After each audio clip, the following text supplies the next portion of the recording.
आपके साथ मैं हूं श्वेता त्रिपाठी और मृदुल शर्मा भी हमारे साथ हैं। और एग्जिट पोल के ये जो अनुमान आए हैं, इसके बाद ये बिल्कुल क्लियर है कि तीसरी बार मोदी सरकार बनने जा रही है। और मृदुल, लेकिन इस तस्वीर से कई लोगों को परेशानी भी है। बिल्कुल, और बहुत स्वागत करते हैं आपका। और आपको सबसे पहले जानकारी देते हैं कि एग्जिट पोल क्या एग्जैक्ट पोल होंगे।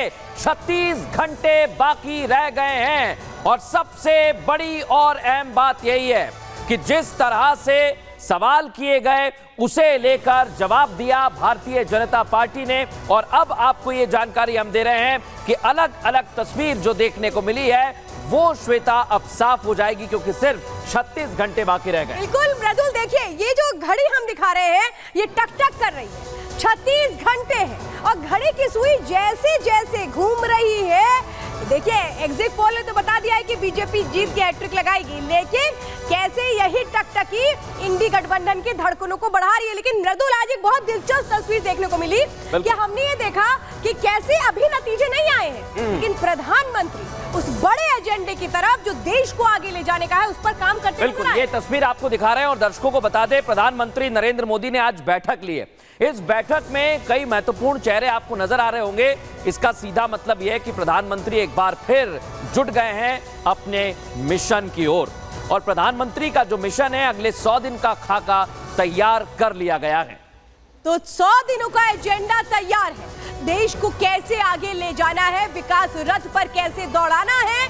लेकिन ये तस्वीर बहुत कुछ बताती है कि मिशन एक है, वो है देश को आगे करके कैसे विकास रथ पे आगे करने के साथ साथ हर तरह की तरक्की को आगे बढ़ाना। क्योंकि प्रधानमंत्री ने हर भारतवासी को वो गारंटी दी है कि उसके सपने साकार होंगे, देश आगे बढ़ेगा। और इसके लिए काम करना जरूरी है, और वो काम कैसे किया जा रहा है रफ्तार के साथ वो हम दिखा रहे हैं। लेकिन मृदुल, देखिए प्रधानमंत्री तो काम कर रहे हैं, लेकिन विपक्ष रो रहा है कि जो ये आया है एग्जिट पोल, ये कैसे मीडिया का ही बनाया हुआ है। बिल्कुल, और देखिए इसको लेकर राहुल गांधी ने अपनी बात रखी है और कहा है कि ये मोदी मीडिया पोल है। लेकिन क्या वाकई, क्योंकि अभी तक जितने भी एग्जिट पोल आए हैं वो सही साबित हुए हैं। और इसलिए सबसे बड़ा और अहम सवाल श्वेता यही खड़ा होता है कि जिस तरह से ये एग्जिट पोल खड़े सामने आए हैं वो कई सवाल खड़े कर रहे हैं। और सवाल इस बात के लिए भी खड़े कर रहे हैं कि वो पार्टियां जो दम भर रही थी कि नहीं कोई भी वादे कर लिए जाए, राम मंदिर मुद्दा नहीं है, बेरोजगारी और तमाम चीजों को लेकर जनता के बीच उठे थे, जिसमें वो कहते कि संविधान खत्म हो जाएगा। उनका क्या हुआ? क्या हुआ भाई? जनता के मन में तो कुछ और हो गया।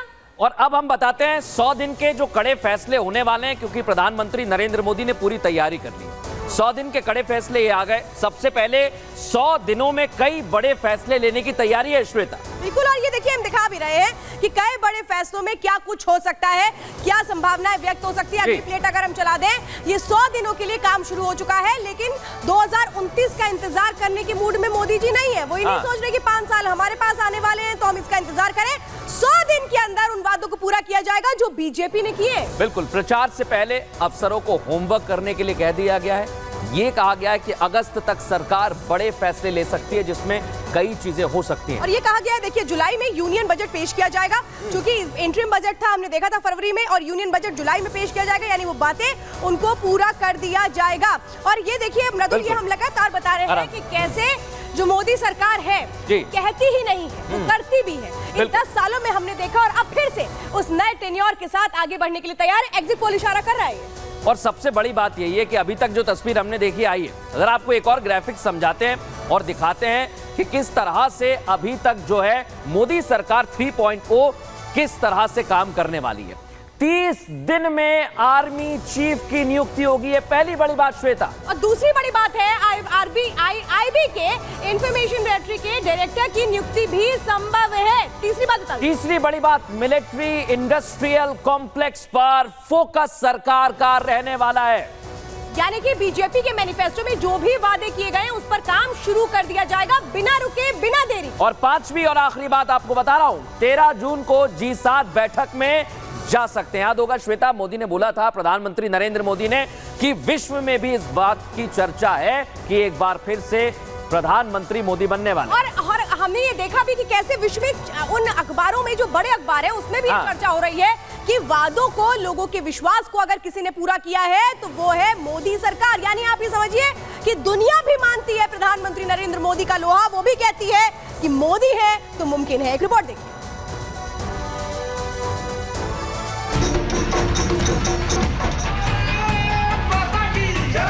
चार जून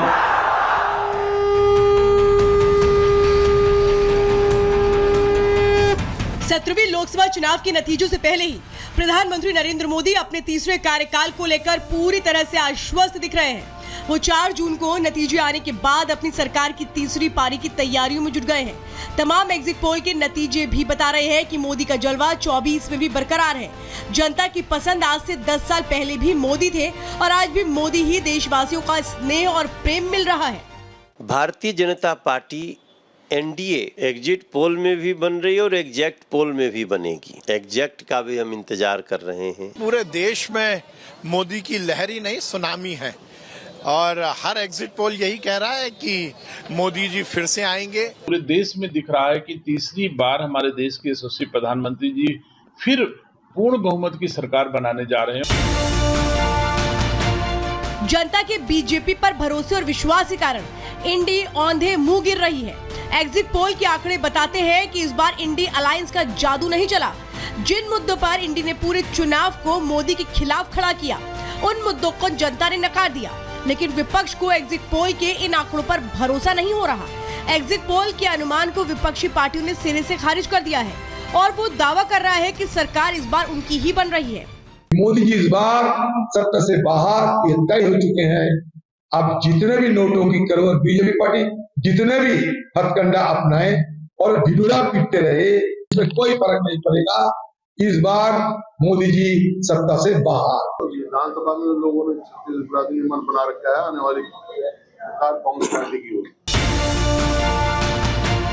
कांग्रेस एग्जिट पोल को फर्जी बताते हुए इसे मोदी के माइंड गेम का हिस्सा करार दे रही है, तो राहुल गांधी ने एग्जिट पोल को मोदी मीडिया पोल बता दिया, जिसके बाद सियासी बयानबाजी का दौर जारी है। इसका नाम एग्जिट पोल नहीं है, इसका नाम मोदी मीडिया पोल है। ये मोदी जी का पोल है, फैंटेसी पोल है उनका। मुंगेरी लाल के हसीन सपने जैसी जो स्थिति आज, गठबंधन नहीं, ये तो एक ठगबंधन है जो देश को ठगने का के मकसद के साथ एक साथ एकत्रित हुई है। उनका पर्दाफाश 48 घंटे में होने वाला है। राहुल गांधी जी चिंता मत करो, जब आप 4 तारीख को परिणाम आएंगे तो खटाखट फटाफट तो सपासट सब हो जाए। एग्जिट पोल भी कह रहा है और 4 तारीख को परिणाम आएंगे तो सपासट कांग्रेस होगी। छुट्टियां मनाने के लिए निकल जाइए, वही अच्छा होगा। राहुल गांधी एग्जिट पोल पर ऐसे भड़के कि उन्हें सिद्धू मूसेवाला की याद आई और उनका टेप 295 पर अटक गया। इस पर बीजेपी ने भी जोरदार हमला बोला। कितनी सीटें आ रही हैं आपके हिसाब से? सिद्धू मूसेवाला का सॉन्ग सुना आपने? 295। लोगों ने भी उनको फटाफट यहाँ से विदा कर दिया, खटाखट विदा करके। एक भागेंगे विदेश, एगो पेटकुनिया देंगे किसी मस्जिद में जाकर। वहीं अखिलेश यादव भी एग्जिट पोल को सरकारी कहकर खारिज कर रहे हैं। एग्जिट पोल पर सवाल खड़े करने वाले शहजादों को प्रमोद कृष्णम ने भी अपने अंदाज में जवाब दे दिया। 4 तारीख के बाद विपक्ष के ये जितने नौसिखिए परिवारवादी पार्टी के शहजादे हैं, ये गुफाएं ढूंढते फिरेंगे, विदेशों में जाएंगे, क्योंकि देश की जनता इन्हें नकार चुकी है। एग्जिट पोल में एक बार फिर एनडीए को बढ़त मिलता देख पूरा विपक्ष बौखला गया। तभी तो सोमनाथ भारती कह रहे हैं कि मोदी प्रधानमंत्री बने तो वो अपने बाल मुंडवा लेंगे, जिस पर भी सियासत खूब गर्मा रही है। हमारे यहाँ गर्मी बहुत पड़ती है और अक्सर गर्मी में लोग, एक तो खर्चा कम आता है और दूसरा गर्मी में सिर ठंडा रहता है, तो उसके कारण लोग बाग अक्सर ऐसा काम करते हैं। तो ठीक है, उन्होंने सोच समझ के किया है कि एक बार बार बाल कटवाने का झंझट खत्म हो जाएगा और गर्मी से निजात मिलेगी। साफ एग्जिट पोल में एनडीए की एक बार फिर बम्पर बहुमत के साथ सरकार बनती दिखाई दे रही है।